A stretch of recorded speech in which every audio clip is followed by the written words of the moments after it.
name is Chris, and this is my story. First time I've heard about Jesus was when I was about 5. My parents introduced me to Christ. Both my parents were both Christians, so they first introduced me. I didn't know how to fully think about who God was, what Jesus did for me. At the time, I was very clueless and just kind of blew through my head. A little background of me. I was really into tennis. I played tennis nationally, played tournaments all over. I was one of the best in the region, trying to make my mark in tennis. And then when I was 13, I had a brain infection that eliminated mobility on my left side. And the doctors told me that I wasn't able to play tennis again. It'll be very close for me to be alive. I couldn't walk, I couldn't run. My career was basically over, and they just didn't know how I was gonna recover from this. After the first surgery, they said my heart stopped for about 17 seconds, and it was a miracle that I'm alive. It will take a very long time for you to be able to walk, and we don't know if you're gonna run ever again. So that process went in my mind, and I'm pretty sure it's a little hazy, but I'm pretty sure I kind of hated God at the time. I would curse his name and all that stuff. Then a month later, through rehab, I had the same fever I got, about 115 fever. Lost my mobility again, and then they said the same brain infection traveled to the front of my head to the back of my head, and I have to undergo my second surgery. We freaked out a little bit because my heart stopped again. I flatlined again for about 11 seconds. And Chris, we have no idea how you're able to do this, how you're still alive. And it's a miracle, and there's truly God looking after you, telling me that I'm not supposed to die yet. And once the doctor told me that, it's like, whoa, maybe God really loves me. I was in rehab, and it was a therapist who came by because I felt very alone, very tightly secluded. The therapist just said, "What do you thought about religion?" And I'm like, well, my parents are Christian. And that's all I said then, because I was very nervous. I didn't know what to do. And he says, well, if your parents are Christian, Chris, are you Christian? I'm like, I had to think about it for a couple of minutes. It's like, in that moment, I'm like, yes, I'm a Christian. And right when I said that, my parents were like, what do you think a Christian looks like? And it's like, I didn't know at the time. And at that moment, my parents were like, okay, Chris, we're gonna slowly walk you through the Christian life. You're gonna face struggles. And at the moment, right when they said that, it's like, I kind of don't want struggles right now. It's a little steep, but I wanted it. I want God's love, and that's all I wanted. And I made that commitment, not knowing what was going to happen. I didn't know what I had to do. I didn't know what commitment looked like, but I knew that I had to follow him, or I don't know what my life would be right now. How old were you? I was 13, 5 years ago. My first goal was to prove everyone wrong, to prove that this isn't me, that the old me before I was 13, this tennis player who was self-loathing and prideful about all my accomplishments.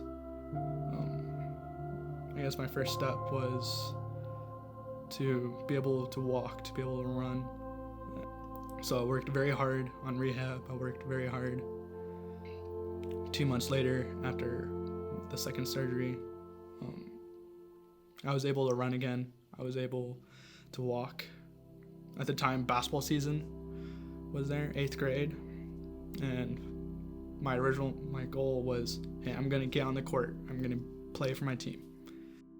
After battling an illness for months, basketball player Christopher Hupp is being called the comeback kid at Esperero Canyon Middle School after making a shot you have to see to believe. Christopher set himself up at the three-point line, caught the ball, setting his eyes on that basket, while everyone else had their eyes on him.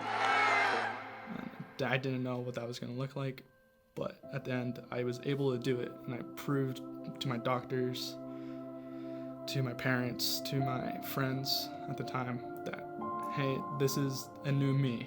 This is totally different from what you thought I was going to be. And this isn't what I wanted, and God morphed me into a different person. I think mostly my character has changed.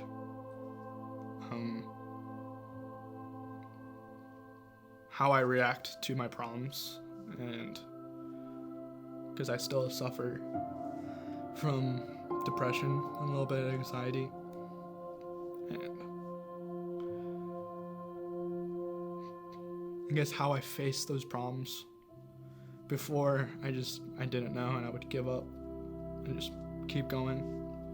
But now I would stop, take a step back, and see what the issue was, how to solve that issue, and what God wanted me to do with it, with this problem.